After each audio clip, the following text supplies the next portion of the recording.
I'm a research fellow. I work for the University of Glasgow and I work here at the dental school.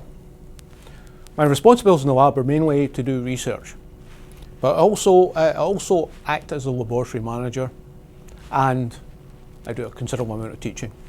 I'm a lab technician.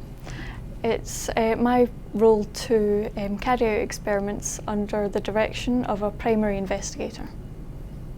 My job is basically to come up with research ideas, write grants for research funding and get monies in to support students and staff to work in the laboratory.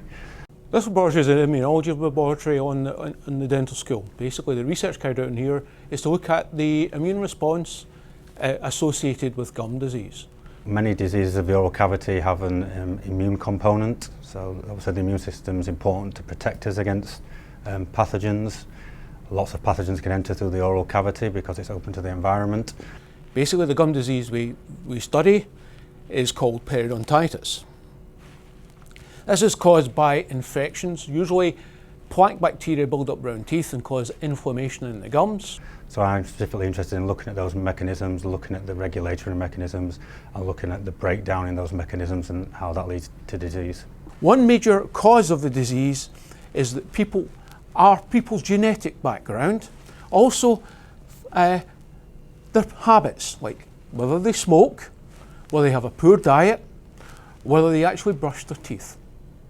In order to progress to lab technician, you need a certain amount of experience working in labs that you get through university degrees and perhaps part-time placements. Having higher degrees certainly gives you more experience, especially if it's a very practical-based course. And it makes it easier to get into science research. Being a lab technician's quite a good job at the moment. I'm quite happy with this role and it has very good career prospects. A typical working day in the lab, basically, there are two main areas of research we work on. We work on tissue and fluid samples taken from patients. The other type of methodology we carry out is we do cell culture work, where we try to make what we call a cell culture model of a primitive gum, and we stimulate that gum with different bacteria that we feel are linked or associated as such with periodontal diseases. Health and safety is very important. Obviously, a lot of the chemicals that we work with are potentially hazardous. We have strict systems in place that come down from governments and other regulations. So we obviously get students to learn these regulations. Resources vary depending on which lab to lab. It really depends on the funding that the research institute you're working at has. We're obviously in tough economic times. Research in the UK is obviously governed by charitable funding mainly.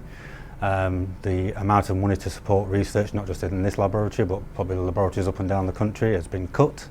So there is the same number of people fighting for a smaller pool of money. We have sufficient resources to do some of the research we wish to do. Obviously, money is very tight these days. So we feel that it's always a struggle to get sufficient funds to move certain areas of research on. So the research charities are going on a more safe bet kind of approach. So if you're an experienced academic with 20 years research and a good track record, you're more likely to get that funding than someone maybe like myself who's just starting out in the game. Obviously, if we want to do anything more speculative or something a bit more state of the art, we do struggle to pull in sufficient funding.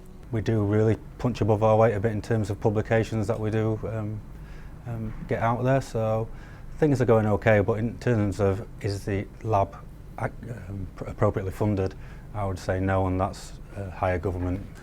The answer to the question is probably no, we don't have enough money to do everything we want to do.